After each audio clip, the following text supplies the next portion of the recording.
جی السلام علیکم ورحمۃ اللہ وبرکاتہ۔ باقاعدہ آغاز کرتے ہیں اللہ تعالیٰ کے بابرکت نام سے، اور فلور از آل یورس۔ جی السلام علیکم سب کو۔ مہندی صاحب آپ کو ویلکم۔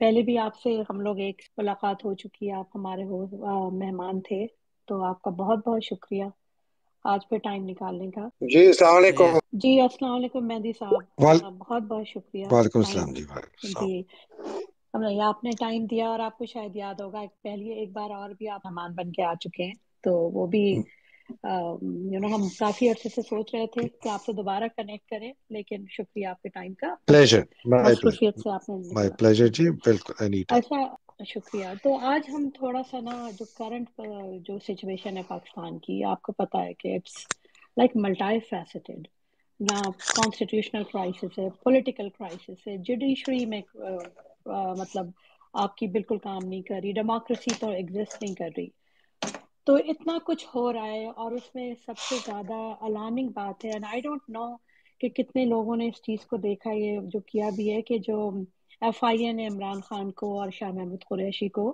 گلٹی کہہ دیا ہے، کہ دے سیٹ کہ انہوں نے 28 وٹنسز کے بعد عمران خان کو اور شاہ محمود قریشی جو ہے سائفر کیس میں he's guilty, they are guilty, اور ان کو اسپیشل جو آفیشل سیکرٹس ایکٹ کی جو کورٹ ہے وہاں پر کہا ہے کہ ان کو مطلب عمران خان کو اور ان کو انڈائٹ کیا جائے یا سینٹنس کیا جائے یا ہی شوڈ بی ٹرائیڈ۔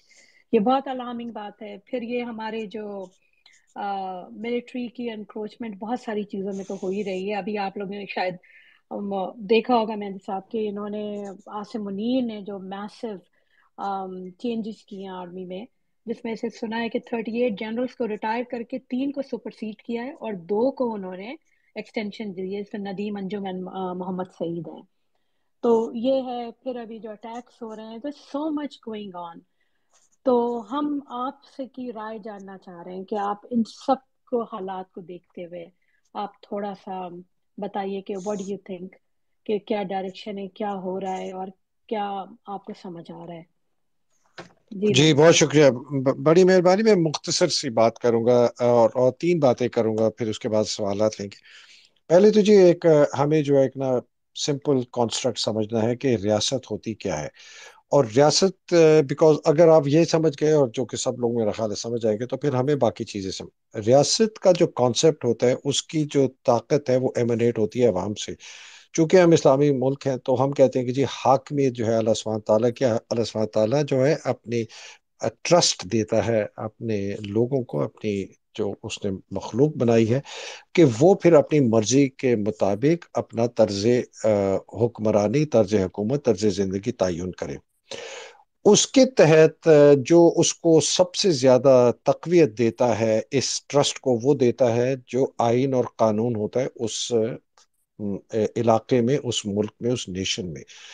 اور اس کے تحت جو ہے عوام جو ہے وہ اپنی مرضی کے لوگوں کا چناؤ کرتی ہے، کہ یار ہم اپنا جو اللہ سبحانہ تعالیٰ سے ہمیں ٹرسٹ ملا ہے، ہم آپ کو دے رہے ہیں کہ آپ ہماری منشا کے مطابق، ہمارے جو دل چاہتا ہے اس کے تحت آپ چل کے ایک طرز حکمرانی اور طرز حکومت کریں کہ لوگوں کی فلاح و بہبود ہو۔ یہ بیسک سمپل ایک آرگیومنٹ ہے، اور ایک بیسک کانسٹرکٹ ہے جو کہ دنیا کے سارے ترقی پذیر جتنے ملک ہیں ان کے اندر چلتا ہے۔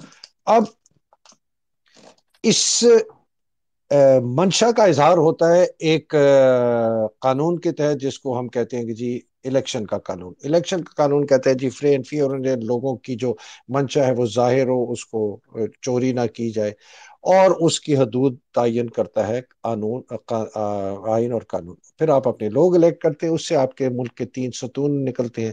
ایک آپ کی پارلیمان نکلتی ہے، جہاں لوگ قانون سازی کرتے ہیں کہ جی ایسے قانون بنائیں جو ملک کی بہتری میں ہو۔ پھر اسی کے جو ممبر ہوتے ہیں، میں ایک پارلیمنٹری سسٹم کی بات کروں، اس کے ممبر جو ہے وہ آ کے حکومت چلاتے ہیں۔ اور اس کے ساتھ ایک تیسرا آپ کا ستون ہوتا ہے جو گارڈین ہے، واچ ڈاگ ہے، جو آپ کا چوکیدار ہے، وہ ہے کورٹ، سپریم کورٹ۔ فوج نہیں ہے، وہ تحفظ کرتی ہے کہ لوگوں کی جو رائٹس ہیں وہ تحفظ میں رہیں، اور اگر کوئی قانون کی خاص طور پہ آئین کی شکنی کرتا ہے، وائلیٹ کرتا ہے، اس کو روکا جائے۔ یہ 3 آپ کے ستون ہوتے ہیں۔ پاکستان میں یہ ہوا ہے کہ اس پورے سسٹم کو توڑ دیا ہے فوج نے. اور یہ آج سے نہیں توڑا، یہ انہوں نے آج سے کوئی 1958 میں تو فارملی مارشل لا آیا ہے، لیکن ایوب جب 1951 میں آرمی چیف بنا، وہ 1953 میں 2 سال بعد ہی اس کو ایک فوجی وردی میں منسٹر آف ڈیفenس بنایا گیا، پھر منسٹر آف انٹیریئر بنایا گیا. تب سے اس نے یہ فوج نے اپنا حرکتیں شروع کی. مجھے ذاتی طور پر مکمل یقین ہے کہ ان کا قتل جو ہے لیاقت علی خان کا، وہ ایوب خان نے کروایا تھا. اور اس کی بہت باتیں لکھی، کیا سر ہے obviously ایویڈنس نہیں ہے. یہ بھی مجھے یقین ہے کہ قائد اعظم کے ساتھ جو ان کو اس طرح چھوڑا گیا تھا، اس کے اندر بھی اس قسم کی کوئی منشا تھی. اور فاطمہ جناح کو جو ان کا انتقال ہوا، اس کے اندر بھی ان کا قتل ہے. اور یہ داستان ہم دیکھ کے آج آ گئی ہے. اب تو کھل کے فوج مارشل لاء نہیں لگا رہی، لیکن اس سے زیادہ بے ضابطگیاں اور تباہی اور بربادی ہو گئی ہے. جس طرح فوج نے آ کے پاکستان کا، جو میں نظام کی بات کر رہا تھا، آپ کا پارلیمان، آپ کی حکومت کا نظام، آپ کی جوڈیشری کو بالکل توڑ کے انہوں نے ایک جس طرح ایک قبضہ گروپ مافیا ہوتا ہے کسی کولمبیا میں یا اٹلی میں یا میکسیکو میں، ڈرگ کارٹیلز کی طرح بندوق کی زور سے بدماشی کر کے انہوں نے پاکستان پہ قبضہ کر لیا. آگے کیا ہونے والا ہے؟ آگے ہونے کے لیے جی، آپ اگر پرائما فیسی دیکھیں نا، آپ کے پاس 3 ہی آپشنز ہیں کہ یہ رجیم چینج ہو، اس کے بعد سسٹم چینج ہو. سسٹم چینج بہت کمپلیکس ہے، regime change short term objective ہے. رجیم چینج آپ کے پاس 3 طریقے سے آ سکتی ہے. ایک طریقہ ہے جو ہم نے ماضی میں دیکھا کہ فوج کے اندر ہی سے کوئی جرنیل نکل کے عاصم منیر کو نکالے، اور ان کو اتنا خوف ہو جائے کہ اگر اس کو نہیں نکالا تو ہمارے گھر جلیں گے، ہماری بیوی بچوں کو اٹھایا جائے گا، مار دیا جائے گا، اپنی حفاظت کے لیے، اپنی جان بچانے کے لیے، پاکستان کی خدمت میں یا اس کو پیار محبت میں نہیں. وہ یہ کریں گے. ہو سکتا ہے کوئی سر پھرے، وہ جونیئر افسر کو، کرنیل کو، میجر کو، بریگیڈیئر، اس ٹائپ کے لوگ ہیں، وہ آ کے، وہ بہت خطرناک ہے، وہ فوج میں پھوٹ پڑ جائے گی، خانہ جنگی کی بہت اس کے اندر ہے. یہ ایک آپشن ہے. دوسرا آپشن یہ ہے کہ جی سپریم کورٹ قاضی فائز عیسیٰ آئے ہیں، کانسٹیٹیوشنلسٹ ہیں، بڑے زبردست. انہوں نے پہلے بھی انہوں نے بہت زبردست قسم کے فیصلے دیے ہیں. حدیبیہ کا دیا، حدیبیہ کا فیصلہ ڈائریکٹ بیرنگ ہے عمران کے سائفر کیس میں. اعظم خان کی جو سٹیٹمنٹ ہے اس کے ساتھ، اس کا میں بعد میں ذکر کروں گا. دوسرا انہوں نے فیض آباد کیس میں بہت ہے، اور ملٹری کورٹس کے خلاف بھی انہوں نے تیسرا فیصلہ دیا کہ یہ بالکل غیر قانونی، غیر آئینی ہے، پچھلی اپنی ججمنٹس میں. تو قاضی فائز عیسیٰ کے متعلق بہت متضاد ویوز ہیں، میرے بھی بہت متضاد ویوز ہیں کہ جی وہ کیا آیا وہ ایک کانسٹیٹیوشنلسٹ بنیں گے، ایک اپ ہولڈر بنیں گے فنڈامنٹل رائٹس کے، ہیومن رائٹس کے، لوگوں کے اظہار کی، فوج کی انکروچمنٹ کے خلاف، فوج کے جو یہ انہوں نے قبضہ کیا اس کے خلاف، یا وہ انہی کے بکاؤ ٹٹو بن کے نا، ان سے ڈر دھمکا کے ادھر ادھر بس چھلانگے مارتے رہیں گے بندروں کی طرح اور کچھ نہیں کریں گے. یہ دوسرا ہے. تیسرا ہے عوام. عوام جو ہے بہت سخت خوف زدہ ہے، ڈر گئی ہے، بیٹھ گئی ہے. اور یہ میرے لیے ایک تو خیر obvious تھا، جس لیے اس طرح یہ عاصم نے جو اسٹریٹجی استعمال کی ہے، لوگوں کی گھر کی عورتوں کے ساتھ ظلم کر کے مردوں کو گھبرا دیا، ڈرا دیا، وہ کامیاب ہو گئی ہے. لیکن اس کا ایک دوسرا پہلو یہ ہے کہ وہ اتنا زیادہ غم، غصہ اور نفرت پیدا ہو گئی ہے کہ جب یہ پھٹے گا لاوا، مجھے بہت تشویش ہے، بہت مجھے خطرہ ہے کہ بڑا بے پناہ قتل و غارت ہوگی، اور اس میں بیچارے جو کوئی بے گناہ فوجی افسر، جوان، پولیس کے، عدلیہ کے، بیوروکریسی کے، وہ بھی مارے جائیں گے، ان کے خاندان بھی مارے جائیں گے. کیا آپ کے پاس تیسرا آپشن ہے؟ چوتھا آپشن ہے جو کہ سب سے آسان ہے لیکن نظر نہیں آتا، وہ یہ ہے کہ یہ لوگ سب، ان کو عقل آ جائے کہ بھائی اس طرح پاکستان نہیں قبضہ کر سکتے، ہم SIFC جو ہے اس کے ساتھ مل کے ہم ملک کو نہیں ٹھیک کر سکتے، ہم ٹیکنوکریٹس کو لا کے نہیں ٹھیک کر سکتے، ہم باہر سے پیسہ لے بھی آئیں اس طرح ملک نہیں ہوگا. بیکاز نظام آپ کا تباہ کن ہے، آپ کا عدلیہ تباہ ہو گئی، پولیس تباہ ہو گئی، بیوروکریسی تباہ ہو گئی، آپ کی فوج جس کے اوپر لوگوں کو بڑا بھروسہ تھا وہ بھی تباہ ہو چکی ہے. تو آپ کا نظام ٹوٹ پڑ گیا ہے. تو جب تک یہ نظام میں تبدیلی نہیں آئے گی، یہ جتنے مرضی پیسے لے بھی آئے نہیں کریں گے. ایوب کے زمانے میں بڑا پیسہ آیا، ضیاء کے زمانے میں بڑا پیسہ آیا، مشرف کے زمانے میں بڑا پیسہ آیا، پیسے سے ملک کے مسائل حل نہیں ہوتے. کچھ لوگ امیر ہو جاتے ہیں, خوشحالی کی ایک فیلنگ آتی ہے, لیکن غریب پس جاتا ہے, سڑکیں. آپ بلوچستان دیکھیں, آپ کی سب سے زیادہ معدنیات ہیں, اور بالکل ایسا ہے جیسے کہ 10th سینچری کا علاقہ ہے. میں خود وہاں رہ چکا ہوں. تو یہ جو ہم نظام کی بات کرتے ہیں, جو اللہ سبحانہ تعالیٰ قرآن مجید میں ہمارے لیے فرماتے ہیں, اور وہ کہتے ہیں ان کا بڑا کلیئر, ان کا جی اگر آپ لوگوں نے ٹھیک نہیں ہونا تو آپ کو میں غرق کروں گا اور آپ کی جگہ ایک اور کسی اور کو میں لے کے آؤں گا. تو یہ ہم جو کہتے ہیں جی ہم نے اللہ پہ چھوڑ دیا, یہ ہمارے لیے بہت سب سے بڑی منافقت ہے. خود کچھ کرتے نہیں ہے کہ جی اللہ پہ چھوڑ. تو یہ ہے جی میرا اوپننگ سیٹ ہے. آپ پلیز سوال پوچھیے گا, مور دین ہیپی ٹو آنسر.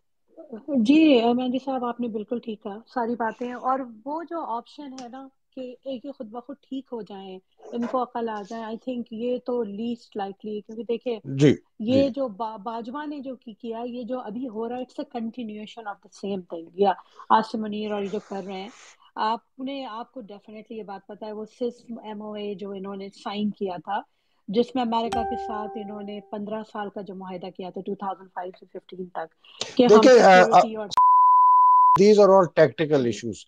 بڑا جی big جی issue ہے, which we all must understand, that the army has taken over the country. وہ ہر چیز وہ کرے گی جس سے ان کو طاقت ملے گی, وہ ہر چیز وہ کرے گی کہ امریکہ کی وہ پیچھے ہے, وہ ہر چیز وہ کرے گی. یہ تو ہمیں کلیئر ہے. ناؤ وی ہیو ٹو, ہمیں آئی تھنک اس کے اندر کسی کو شک و شبہ ہونا نہیں چاہیے. یہ بھی شک و شبہ ہونا نہیں چاہیے کہ عاصم اور باجوہ دونوں جو ہیں وہ ایکچولی جو لٹرل ڈیفینیشن آتی ہے غدار کی یا غداری کی, وہ اس کے اوپر پورا بیٹھتے ہیں. اس لیے آپ غدار اس کو کہتے ہیں جو آپ کے ملک کے انٹرسٹ کے خلاف کسی بیرونی طاقت کے ساتھ مل کے آپ کو نقصان پہنچائے. دونوں نے یہ کیا ہے, دونوں نے ملک کو نقصان پہنچایا ہے, دونوں نے ڈاکو لٹیرے لا کے ملک پہ بیٹھا. یہ ہمیں سب پتا ہے. اب ہم نے آگے چلنا ہے, ہم نے آگے چلنا ہے کہ جی واٹ ناؤ, اب ہم نے آگے کرنا کیا ہے. یہ اس پہ آئی تھنک زیادہ بات ہونی چاہیے. نہیں بالکل. جو وہی آپ نے سارے جو آپشن دیے تھے نا, اس میں پہلا یہ والا تو آپشن بالکل آؤٹ ہے کہ ان کو خود ہی عقل آ جائے, کیونکہ یہ پری پلان ہے, ان کو پتا ہے کہ ہمیں کیا کرنا تھا. کوشچن ہے آپ سے یہ ہے کہ دیکھیے ابھی اگر آپ دیکھیں کرنٹ ہمارے پاس جو ہماری پاکستان میں جو اوپر کی ہے وہ چیزیں, it's like very Balochistan dominated. آپ کے چیف جسٹس ہو گئے, آپ کا پرائم منسٹر ہو گیا, آپ کا ڈیفینس منسٹر ہو گیا, اینڈ فیو ادرس.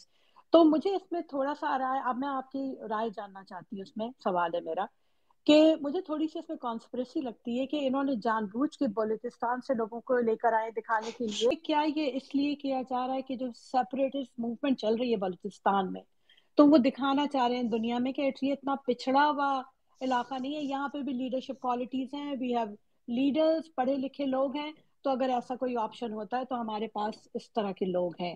یہ ایک کوشچن ہے, سوال کانسپریسی ہے کہ وہ جان بوجھ کے اس لیے لایا جا رہا ہے دکھانے کے لیے کہ they are ready to take the leadership, کہ اگر یہ الگ کوئی ملک بن جاتا ہے تو یہاں پہ اس طرح کے لیڈرز موجود ہیں. ایک یہ اچھا ہے. اچھا اوکے جی okay I got the question. اچھا, سو جی honestly it would be very interesting, بڑا انٹرسٹنگ آپ نے یہ ایک مفروضہ چھیڑا ہے کہ جی اگر اس کو سیپریٹ ملک بنایا جائے تو دیکھیں جی یہ کاکڑ جیسے لوگ ہیں, سنجرانی جیسے لوگ ہیں, تو آپ کو اگر ہم علیحدہ بلوچستان بنا کے دے دیں گے تو آپ کے پاس لوگ موجود ہیں. My personal opinion, I don't think so. I don't think so. That's your conspiracy. I think the objective was کہ دو آبجیکٹیوز ہیں میری نظر میں. ون واز کہ ایک یہ دیا جائے, ایک اشارہ دیا جائے پبلکلی کہ جی جو ہمارا سب سے پسماندہ پروونس ہے, دیکھیں ہم ان کو کتنی زیادہ ہم نے نمائندگی دے رہے ہیں. ہم نے کیئر ٹیکر بھی اس کا لے کے آیا, ڈیفینس منسٹر بھی اس کے لے کے آئے. By the way defence minister میرا کالج کا, لارنس کالج کا ہے. بڑا افسوس ہے کہ اس قسم کے لوگ ہیں, اور یہ وہ لوگ تھے جو اکبر بگٹی کے خلاف والی ٹرائب تھی, ان کو مشرف نے لا کے بٹھایا تھا کہ وہ اکبر بگٹی کے خلاف جائے. یہ اس کا دوسرا حصہ ہے بگٹی ٹرائب کا, اور یہ سنجرانی وغیرہ. ایک تو یہ ہے, دس از مائی ویو, کہ they are trying to give to the world کہ جی دیکھیں ہم جو ہے ایک جو ہمارا بہت ہی پسماندہ علاقہ تھا اس کو. دوسرا جو ہے وہ یہ ہے کہ ان لوگوں سے ان کو سپورٹ چاہیے, فوج کو, جو انہوں نے بلوچستان کے اندر بہت بڑے ڈاکے ڈالنے کا ان کا ارادہ ہے, خاص طور پہ ریکو ڈیک پہ. یہ ایک بہت بڑا منصوبہ ہے. ایسٹیمیٹڈ ویلتھ رینجز کے جی $600 بلین سے لے کر $1 ٹریلین تک کی ویلتھ ہے. اور اس کے اندر انہی لوگوں کے ساتھ مل کے یہ معاہدے کر رہے ہیں، کانٹریکٹس کریں. سعودی عربیہ کو ملائیں جو کہہ رہے ہیں جی یہ سعودی عربیہ انویسٹ کرنا چاہتا ہے. آپ کو پتہ ہے 50% بیرک کے پاس ہے، 50% حکومت کے پاس ہے، جس کے اندر تین ہیں. ایک آپ کی فیڈرل گورنمنٹ ہے، ایک آپ کی بلوچستان کی گورنمنٹ، اور تیسری ایک جو کمپنی انہوں نے بنائی ہے. سب کے پاس 8.5% ہے، اور یہ 25 اس طرح یہ بن جاتا ہے. آئی تھنک 50%، رائٹ، 25% گورنمنٹ کے پاس ہے اور باقی اس طرح کر کے یہ کرتے. تو ادھر سے انہوں نے بہت میجر ان کے ارادے ہیں کہ کوئی اندر سے بلوچ لیڈرز جو ہیں، جو نون بلوچ پولیٹیکل لیڈرز ہیں، ان کے طرف سے اپوزیشن نہ آئے. بی ایل اے وغیرہ تو کرتے ہی رہیں گے، وہ تو آج سے نہیں، وہ تو 50 سال سے کر رہے ہیں. جب میں بھی جب فوج میں تھا، بلوچستان گئے تھے 76-77 میں، وہ تب سے کر رہے ہیں. میرا یہ ویو ہے. سو آئی ڈونٹ تھنک کہ اتنا آگے والا ویو ہے کہ جی ہم آپ کو ایک ٹکڑا بنا کے دے دیں گے، اس کی لیڈرشپ بھی بنا کے دیں گے. ہو سکتا ہے، اینی تھنگ از پاسبل. اگر باجوہ جا کے پاکستان کو بیچ سکتا ہے امریکہ کو، عاصم بیچ سکتا ہے امریکہ کو، تو یہ بھی پاسبلٹی ہے کہ جی یہ ایک آپ کے لیے ان کو ایک پکی پکائی کھیر جو ہے بریانی بنا کے بلوچستان کی دے رہی کہ جی آپ اس کو لے لیں. وہ let see, that is a very for out ایک کانسپریسی جو تھیوری آپ نے پیش کی ہے. But I will not negate it. It is possible. Everything is possible under this یہ عاصم جیسے آدمی. تھینک یو مہدی صاحب. مجھے پتا ہے کہ یہ فار ریچنگ تو ہے اور بہت بڑی کانسپریسی ہے، لیکن نوئنگ جو واٹ وی نو ناؤ، تو everything is possible as you said. تو میرا لاسٹ کوشچن آپ سے before we move on to other speaker, کہ جی جس حال میں عمران ریاض کو چھوڑا گیا، اور ہمیں پتہ ہے وہ کن کے پاس تھے، وہ بات نہیں کر سکتے. what are they trying to achieve? what is the message? like کیا ایجنڈا یا میسج ہے اس حال میں اس کو چھوڑنے کا، کہ لوگ دیکھ رہے ہیں and everybody knows کہ کون تھا اس کے پیچھے. میرا سوال آپ کے کہ کیا اچیو کرنا چاہ رہے ہیں، what kind of کون message they are کون کیا targeting؟ اچیو کرنا چاہ رہے ہیں؟ جنہوں نے اس کو پکڑا تھا، جنہوں نے اس کو کہ- چھوڑا ہے، کیونکہ سب کو کس پتا ہے کی کہ عمران ریاض کس کن کی کے بات پاس کر رہی ہیں تھا. آپ؟ عمران ریاض کی بات کر رہی ہیں؟ عمران، جی اچھا، عمران بڑا ریاض سمپل کی. ہے جی، بڑا سمپل ہے. دیکھیں، آپ نے قوم کو کس طرح چپ کرایا ہے؟ آپ نے قوم کو خوف سے چپ کرایا ہے نا. تو خوف کی انہوں نے 4 چیزیں کی ہیں. سب سے پہلے انہوں نے میسو کریک ڈاؤن کیا. 9 مئی کے بعد بہت ہی سخت کریک ڈاؤن کیا، اور عورتیں اور بچوں ان کو انہوں نے ٹارگیٹ بنایا. میجر جنرلز ریٹائرڈ جو ہیں، لیفٹنٹ جنرلز ریٹائرڈ ہیں، مجھے ذاتی طور پر بتاتے ہیں کہ ہمیں بلا کے کہا کہ اگر تم نے نہیں کیا، یہ تمہاری بیٹی ہے، یہ تمہاری بیوی ہے، ان کو آج اٹھا لیا جائے گا، اور پھر جو اس کے بعد ہوگا سر مجھے آپ بلیم نہ کرنا. یہ وہ افسر ہیں جن کے ماتحت ان افسروں نے کام کیا ہوا ہے. ایسا ہی کہ انہوں نے کہا سر مجھے حکم ملا ہے ان کے ساتھ یہ کرنا ہے، ان کے ساتھ ایک انہوں نے یہ پوری دہشت پھیلا دی ہے پورے پاکستان میں کہ آپ کی عورتوں کے ساتھ ہم کریں گے، آپ نکل کے تو دیکھیں. ایک یہ. دوسرا انہوں نے کیا کیا، فوج کے اندر جو افسر حاضر سروس افسر تھے ان کے ساتھ بھی ایگزیکٹلی یہ کیا کہ اگر فوج کے اندر سے کوئی لوگ اٹھنے کی کوشش کریں گے ان کے ساتھ انہوں نے فوج کو اس طریقے سے، جو سوچنے سمجھنے والے محب وطن افسر تھے ان کو انہوں نے اس طرح کی. یہ دوسری انہوں نے چیز کی. تیسری انہوں نے چیز یہ کی ہے کہ جو پولیٹیکل پارٹی کا آرگنائزیشنل سٹرکچر تھا پی ٹی آئی کا، اس کو تہس نہس کر دیا. First line, second line, third line leadership کو، کہ وہ منظم نہ ہو سکے، وہ تنظیم سازی نہ کر سکے، وہ سڑکوں پہ نہ آ سکے. تو یا تو ان کی لیڈرشپ جیسے آپ کو پتا ہے بھاگ گئی ہے، یا قید میں ہے، یا انہوں نے پریس کانفرنس کر لی. یہ انہوں نے تیسری چیز کی. جو انہوں نے چوتھی چیز کی ہے نا جی، وہ میری نظر میں سب سے خطرناک ہے. انہوں نے سمبلز اٹھائے ہیں ان کو اگزامپل بنانے کے لیے. جو سب سے بڑا سمبل تھا پاکستان کی میڈیا میں، سب سے بڑا میری نظر میں، وہ ارشد شریف اور عمران ریاض تھے. ارشد شریف کو انہوں نے قتل کر دیا، عمران ریاض کے ساتھ انہوں نے جو کیا وہ آپ کے سامنے ہے، 142-43 دن کے بعد آیا ہے۔ اٹ از ویری کلیئر کہ اس کے اوپر میسو سائیکولوجیکل اور فزیکل ٹارچر کیا گیا۔ وہ اس کو پیش اس لیے نہیں کر سکتے تھے کہ شاید وہ بے ہوش ہوتا تھا، شاید اس کے کوما میں تھا، پہلے کوما سے نکلا، پھر وہ اتنا کمزور تھا، اتنا بے ہوش تھا، وہ چل نہیں سکتا تھا، بات نہیں کر سکتا تھا۔ پھر اس کو انہوں نے کھانے کھلائے، اس کو پتہ نہیں کیا کیا کیا، اس کی نفسیاتی شاید علاج کوئی کروایا ہوگا، اور اس پوزیشن میں لے آئے کہ جی وہ اب گھر آ جائے۔ یہ سمبلزم میں ہے کہ جی ہم اگر ارشد شریف کو قتل کر سکتے ہیں، ہم عمران ریاض کے ساتھ یہ کر سکتے ہیں، تو جتنے یہ صحافی ہیں پاکستان میں یا باہر، یہ حیدر مہدی، موہت پیرزادہ ہو گیا، ایسے اور لوگ ہیں، عادل راجہ، ہم ان کے ساتھ بھی یہ کریں گے جب ہمارے ہاتھ یہ چڑھیں گے، اور اگر پاکستان میں کسی نے جرت کی ہم اس کے ساتھ بھی یہ کریں گے۔ یہ ان کی سکیئر اور ٹاٹ، اس کا ایک امیجیٹ ایفیکٹ تو یہ ہوا کہ لوگ ڈر گئے، لیکن اس کا جو لانگ ٹرم امپیکٹ ہے وہ بہت خطرناک ہے، بیکاز اس نے اس لاوا کے اندر اتنی زیادہ فیول، نفرت کی، زہر کی ڈال دی ہے فوج کے خلاف، جو کہ میں نے شروع میں بات کی کہ جب یہ پھٹے گا یہ بڑا بہت زیادہ تباہی اور بربادی لے کے آئے گا۔ اس میں پتہ نہیں کہ یہ جو راکھ، یہ جو ملک کو خدا نہ خواستہ یہ اگر جلا دیں گے، اس راکھ میں سے کس قسم کا نظام، کیسا ملک کیا نکلے گا۔ تو یہ عمران ریاض کے آپ اس کانٹیکسٹ میں دیکھیں کہ اس کو انہوں نے سمبل بنایا ہے۔ یہ فوج کے اندر سب سے بڑی ایک جو چیز ہوتی ہے جس کو ہم کہتے ہیں جی make an example out of ہم، ہم کہتے ہیں یار اس کو جو ہے نا مثال بناؤ، اس کو ایسی سزا دو کہ بچ کی کوئی جو ہے نا چوں نہ کرے۔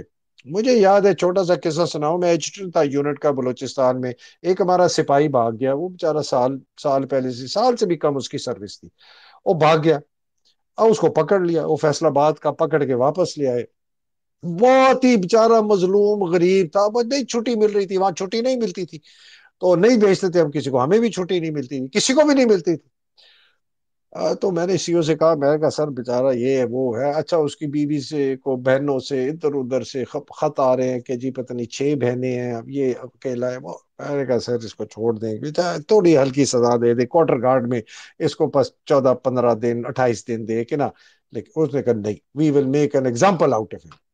اس بندے کو جو ہے جناب پولیس کے حوالے کر دیا، وہ اس کے 3 سال اس کو قید ہوئی، مر گیا، خاندان کا پتہ نہیں کیا حال ہوگا، لیکن اس کا نتیجہ یہ نکلا کہ اس کے سال بعد تک ہمارے بلوچستان میں ایک سپاہی نے بھی ڈیزرٹ نہیں کیا۔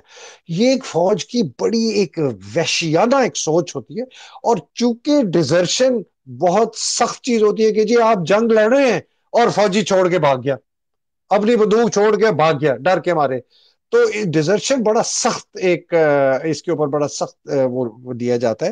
اور یہ سوچ اب یہ سولینز کے اوپر استعمال کریں کہ ایسی سزا دو، ایسی سزا دو کہ لوگ جو ہے نا کان پکڑے کہ عمران ریاض خان کے ساتھ یہ کر دیا، ارشد شریف کو قتل، اور پتہ نہیں کتنے لوگوں کے ساتھ، بیچارہ اوریا مقبول، یہ وہ سارے ان کے ساتھ کیا کیا انہوں نے زیادتیاں نہیں کی، آپ کو تو بہت بعد میں آگے پتہ چلیں گی کہ ان لوگوں کے ساتھ کیا فوج کی۔ تو میرے پاس جو خبریں ہیں میں آپ کو اگر بتاؤں، میں اتنی وحشیانہ حرکتیں کرتے ہیں یہ ڈنڈوں سے لے کے لوگوں کو ننگا کر کے کہ آدمی کہتا ہے کہ یہ انسان نہیں ہے، یہ درندے ہیں۔ اور جو انہوں نے عورتوں کے ساتھ کیا، تو یہ ایک بہت ہی ایک ظالم نظام ہے۔ اور لوگ کہتے ہیں جی Asim is not the problem, system is the problem, اور میں کہتا ہوں تم کہتے ہو جی Hitler is not the problem, system. Hitler تھا جس نے تباہی مچائی ہے، اسٹالن تھا جس نے تباہی مچائی، صدام تھا جس نے تباہی مچائی اپنے ملک میں، جو بھی تھا، چاہے سسکو تھا جس نے تباہی مچائی، عاصم ہے جس نے تباہی مچا رہا ہے، یہ ایک فرد واحد ہے جس کی وجہ سے یہ ساری تباہی ہو رہی ہے۔ آپ کو پتہ ہے فیصل نصیر نے درجن دفعہ لوگوں سے کہا جو اس کے پاس گئے کہ یار عمران ریاض کو چھوڑ دو، کہتا ہے میرے ہاتھ میں کچھ بھی نہیں ہے، یہ ڈائریکٹ آرڈرز عاصم کے ہیں کہ جب تک ہم نہیں اس کو میں نہیں کہوں گا تو نہیں چھوڑ۔ تو یہ ہے جی، آپ یو ہیو ٹو سی دس۔ اب اس کا میں سوال میرے سے کوئی کرے کہ اس کے آگے کیا کر رہے ہیں۔